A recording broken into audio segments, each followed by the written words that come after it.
आप देख रहे हैं फर्स्ट रेट। मैं हूं दीपाली राणा। मैं हूं मीर भट्ट। और जैसे दीपाली कह रही थी कि आज 9300 जो है इस पर नजर रहेगी बाजार की और इसे डिफेंड करना होगा मार्केट को। लेकिन हाँ, ये ज़रूर है कि जिस तरह के क्यूज हैं उसके बीच उम्मीद कम से कम ये की जा सकती है कि इंटरनेशनल मार्केट से कोई बड़ा ओवरहैंग कम से कम इंडियन मार्केट्स पर नहीं है।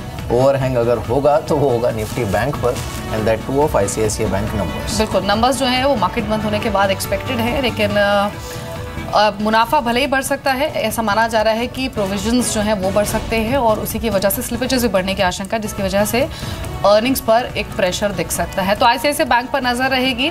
और आज के सेशन के लिए कुछ और जो सेगमेंट्स जहां पर फोकस रहेगा उसमें वो तमाम कंपनीज, तमाम सेक्टर्स जो रिलेट करते हैं क्रूड से, उन पर ध्यान देना होगा। Aviation stocks, oil marketing companies में शायद एक अच्छा मूव आज के सेशन में दिखे, क्योंकि क्रूड 5 महीनों के निचले स्तरों पर ट्रेड कर रहा है ओवर सप्लाई कंसर्न्स के बीच में।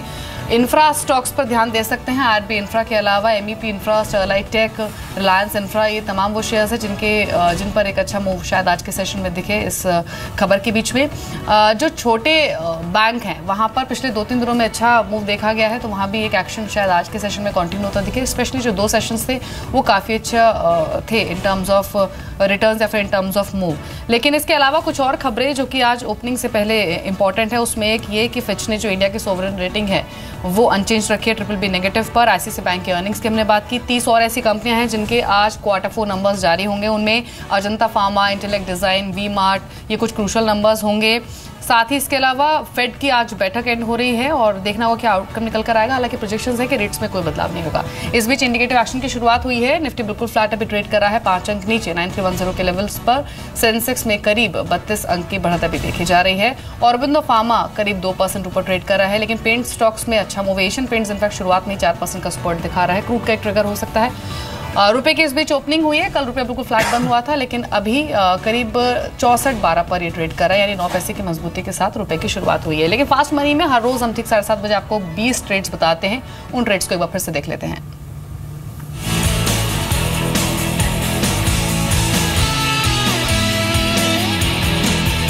मैंने अपने पोर्टफोलियो में शुरुआत की है गोदरेज इंडस्ट्रीज के साथ। गोदरेज ग्रुप के स्टॉक्स बस कर रहे हैं इसमें मार्केट पे। 562 का टारगेट, 545 का stop loss. Engineers India limited खरीदते हैं तो 176 का टारगेट रखें, 169 का एक स्टॉप लॉस। दालमिया भारत छत्तीसगढ़ में केसला 2 ब्लॉक के लिए सबसे कम बोली लगाई है कंपनी ने, 2250 का टारगेट आज के लिए, 2170 का स्टॉप लॉस। बतौर EPS शेयर मैंने शामिल किया है सिंप्लेक्स इंफ्रा को, कि रेलवे जो 25 स्टेशन का विकास करने जा रही है उसके बेनिफिशियरी सिंप्लेक्स इंफ्रा हो सकता है। 448 का टारगेट है, 422 का एक stop loss.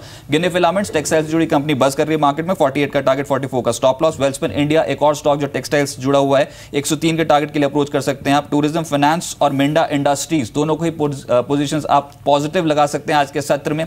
Cocoa कैम्बलिन one way trend इसमें स्टॉक पे देखने को मिल रहा है। 3 सत्रों से वॉल्यूम्स काफी स्ट्रॉन्ग है, 109 के टारगेट के लिए अप्रोच करें, 102 का स्टॉप लॉस फॉलो करें। और बतौर सुपर हिट शेयर मैंने शामिल किया है स्पाइस जेट को।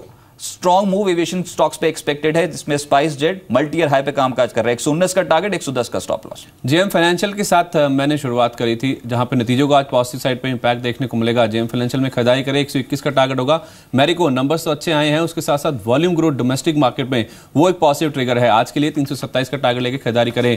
सन फार्मा एडवांस 5 मई को बोर्ड बैठक है, पूंजी जुटाने के ऊपर विचार होगा प्रोमोटर्स नॉन प्रोमोटर्स को, वो एक ट्रिगर होगा। 327 का लक्ष्य यहां पे भी लेकर चल सकते हैं। बतौर EPS TVS मोटर्स जो अप्रैल सेल्स के आंकड़े आए वो काफी अट्रैक्टिव है, 8% डोमेस्टिक का ग्रोथ है और एक्सपोर्ट्स में करीब 42% के आसपास की बढ़त आई है। 506 का टारगेट लेकर खरीदारी कर सकते हैं। IRB इंफ्रा देश का पहला इन्वेट फंड आज खुलेगा, वो एक पॉजिटिव ट्रिगर होगा। 275 का टारगेट लेकर खरीदारी करें। वर्धमान पॉलीएक्स टेक्सटाइल प्ले है, वैल्यूएशन काफी अट्रैक्टिव है, तो एक बाउंस बैक की उम्मीद आप कर सकते हैं। आज के लिए 80 रुपए का टारगेट लेकर खरीदारी करें। 7वां शेयर होगा सीक्वेंट साइंटिफिक का। यहाँ पे कुछ विशाखापट्टनम प्लांट के लिए US FDA से EIR मिला है, पॉजिटिव ट्रिगर है, 130 का टारगेट लेकर चले।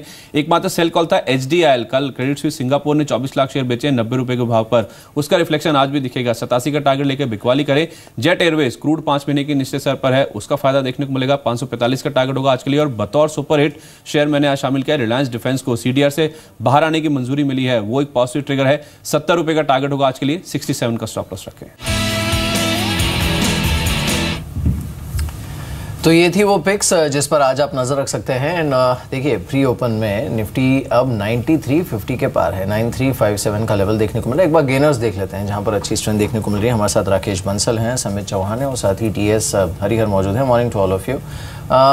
हरी, 9350 या फिर ये जो लेवल है इसके आसपास मार्केट थोड़ा नर्वस है, बट अदरवाइज ऑल्सो अगर आप देखें जिस तरह का ट्रेड इस समय शेप अप हो रहा है, इट सीम्स कि मार्केट हो सकता है इस सीरीज़ में Nifty 9250 9500 on the upper and, ये और ये भी मैं थोड़ी ज़्यादा बड़ी रेंज बता रहा हूँ, इन ऑल प्रोबेबिलिटी हो सकता है कि ये शायद 150-200 पॉइंट्स के ही दायरे में रहे। बिल्कुल मीर, मुझे लग रहा है कि मार्केट शायद एक रेंज में ही रहेगा, क्योंकि फिलहाल तो मुझे कोई खास ट्रिगर दिखाई नहीं दे रहा है। जैसे कि आज का जो फेड मीट है इसमें तो लगभग कंसेंसस यही है कि रेट नहीं बढ़ाए जाएंगे, तो आई थिंक कोई नेगेटिव या पॉजिटिव ट्रिगर्स दिखाई नहीं दे रहा है। तो I think the only trigger is now the results, और रिजल्ट्स में जो मेन रिजल्ट्स है वो तो आ चुके हैं। अब बड़ा रिजल्ट्स बोलने के लिए सिर्फ पीएसयू बैंक्स बाकी है, तो पीएसयू बैंक्स को नेगेटिव सरप्राइज नहीं आया तो मैं तो मानता हूँ कि the market should be range bound but bias positive रहेगा, and we could get closer to about the 94-9450 mark in this month itself. जी, लेकिन राकेश, बैंकिंग स्टॉक्स में से आज कोई ट्रेड रिकमेंड करेंगे, स्पेशली छोटे बैंकों में से? दीपाली, बैंकिंग में मेरा टॉप पिक रहेगा इंडियन बैंक। अगर आप देखें तो ये एकमात्र पीएसयू बैंक है जो लाइफ टाइम हाइस पे ट्रेड कर रहा है, एकमात्र पीएसयू बैंक है जो 2009-2010 के हाइस के ऊपर चल रहा है, और मुझे लगता है इसको बाय करके चलना चाहिए। 302 का एक स्टॉप लॉस लगाना चाहिए, और इसमें अगर दीपाली बाय एंड होल्ड करा जाए तो 400 के लेवल्स भी ऊपर में मुमकिन है। जी, लेकिन एक बार आईसीआईसीआई बैंक को अगर इंडिकेटिव एक्शन में देखें तो ये स्टॉक अभी करीब 1% तक की बढ़त दिखा रहा है, 277 के लेवल्स पर ट्रेड कर रहा है। लेकिन कल काफी सारे ऐसे स्टॉक्स थे जहां पर अच्छा मूव था और जो डेरिवेटिव्स में भी काफी एक्टिव थे। उसी कड़ी में समिति एस्कॉर्ट्स पर मैं पे कमेंट लेना चाहती हूँ। यहाँ पर बिल्डअप भी काफी स्ट्रॉन्ग था कल के सेशन में, स्टॉक करीब 2-2.5% बढ़कर भी बंद हुआ था और आज भी 0.1% ऊपर ट्रेड कर रहा है। जिन्होंने पोजीशंस बनाई हुई हैं वो होल्ड कर लें। नेक्स्ट टारगेट्स क्या हो सकते हैं? और ऑटो स्पेस से एक और stock Eicher Motors, expensive stock है लेकिन ये भी लगातार चल रहा है।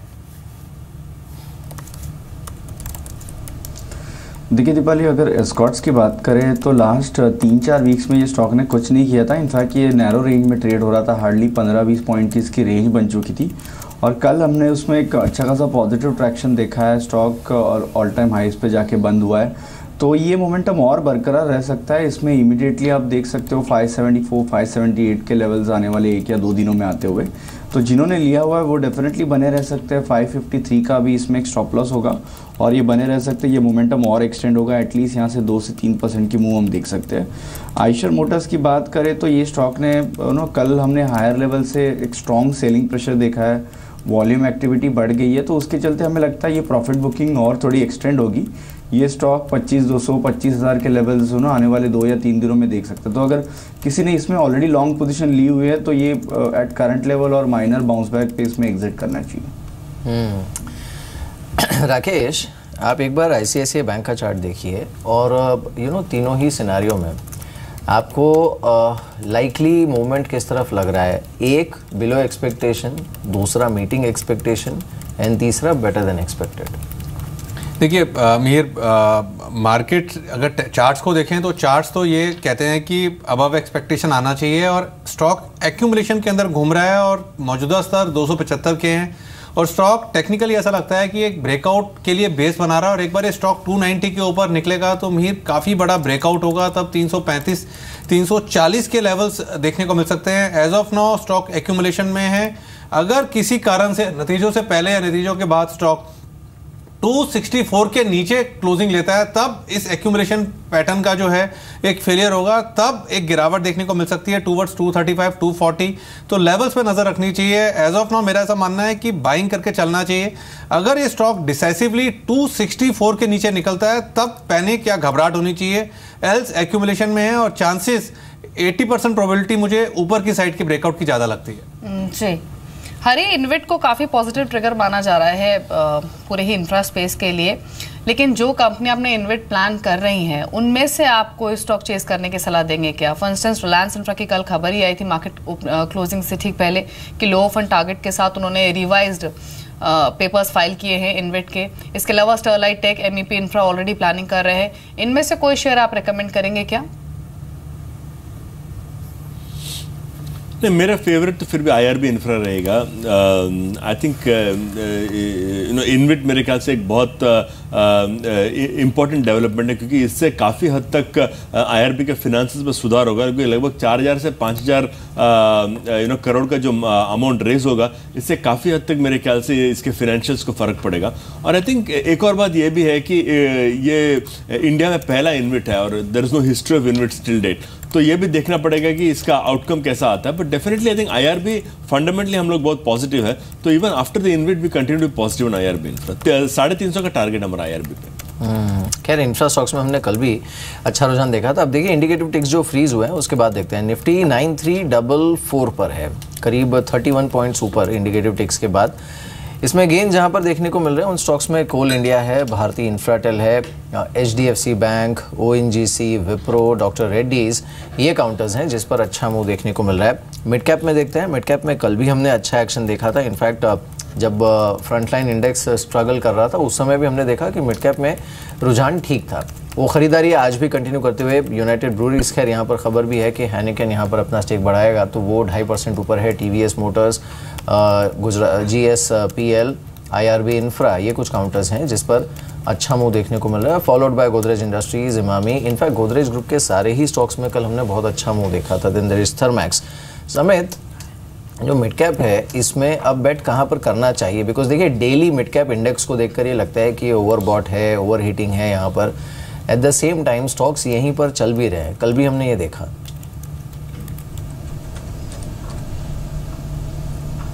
जी हाँ, डेफिनेटली। देखिए मिड कैप्स में हम स्ट्रॉन्ग मूव देख रहे हैं और ऐसे स्ट्रॉन्ग मार्केट में आप देखते हो जो स्टॉक्स न्यू हाइज बनाते हैं, 52 वीक हाइज या ऑल टाइम हाइज, वो उनका मोमेंटम कंटिन्यू रहता है। तो ऐसे टाइम पे ऐसे स्टॉक्स को ही आपको देखना चाहिए जिनके चार्ट स्ट्रक्चर काफ़ी स्ट्रॉन्ग है और जो न्यू हाइज बनाते जा रहे हैं। गोदरेज इंडस्ट्रीज़ एक मैंने रिकमेंड किया हुआ था थोड़े टाइम पहले, और अरविंद लिमिटेड एक है जिसने एक 3 दिन के माइनर पुलबैक के बाद कल अच्छा खासा पुलबैक दिखा है ऊपर की तरफ, और ये स्टॉक पॉइज्ड है अभी। जो उसके 411 412 के लेवल्स जो बन चुके हैं रेजिस्टेंस लेवल, वो बहुत जल्दी ब्रेक कर सकता है। और हमें लग रहा है कि ये अरविंद लिमिटेड में बहुत जल्दी हमें न्यू हाइज हम देख सकते हैं। तो इसमें बाइंग अपॉर्चुनिटी हम देख रहे हैं। 400 के आसपास एक स्ट्रॉन्ग बेस बन गया है और हमें लग रहा है बहुत जल्दी ये स्टॉक 425 428 के लेवल्स ब्रेक करेगा। जी, थर्मैक्स इस बीच स्क्रीन पर था, अभी 1.5% ऊपर ट्रेड कर रहा था। लेकिन एक और स्टॉक आप देखिए, कमेंस, हमने इसकी बात भी की थी अब से थोड़ी देर पहले। अब इंडिकेटिव एक्शन में ये स्टॉक 4.5% ऊपर ट्रेड कर रहा है, और इसके चलने के पीछे वजह भी है। एक तो 2 हाउसेस की ओर से स्ट्रॉन्ग अपग्रेड स्टॉक का हुआ है। इनफैक्ट मॉर्गन स्टैनले ने यहाँ पर डबल अपग्रेड स्टॉक को दिया है, सीधे अंडरवेट से ओवरवेट रेटिंग दी है। और दूसरी तरफ कमेंस इंक की जो कमेंट्री आई है डोमेस्टिक बिजनेस को लेकर, वो काफ़ी स्ट्रॉन्ग रही है। राकेश, आपके टेक्निकल कमेंट्स क्या हैं कमेंस इंडिया पर? नेपाली काफ़ी स्ट्रॉन्ग टेक्निकल स्ट्रक्चर है कमिंस का। इनफैक्ट स्टॉक एक अच्छी एक्यूमुलेशन से निकल रहा है, और जिस तरीके से इसका टेक्निकल स्ट्रक्चर है, मुझे लगता है स्टॉक इंट्राडे की जैसे आप बात करते हैं 1035 1040 के लेवल्स ऊपर में दिखाने का दम रखता है, और स्टॉक ने एक ब्रेकआउट दिखाया है 985 के ऊपर। इसको यहाँ पर बाई करके चलना चाहिए। और एक छोटा स्टॉक एंड्रयू यूली जो कि सिर्फ BSE पर लिस्टेड है, उसमें हालांकि कल के सत्र में 4 रुपए का अपमूव देखने को मिला था, बट स्टॉक में एक मल्टी ईयर ब्रेकआउट देखने को मिला है। और यहाँ से कोई बड़ी बात नहीं है, स्टॉक के अंदर 10 से 12 रुपए का अपमूव इसी वीक देखने को मिल जाए। अरे फेडरल बैंक पर आपका व्यू क्या है? अगर आप इसे वीकली बेसिस पर भी देखें तो ये जिस तरह से चल रहा है, आज भी देखिए करीब 1% ऊपर है। क्या करना चाहिए फेडरल बैंक पर?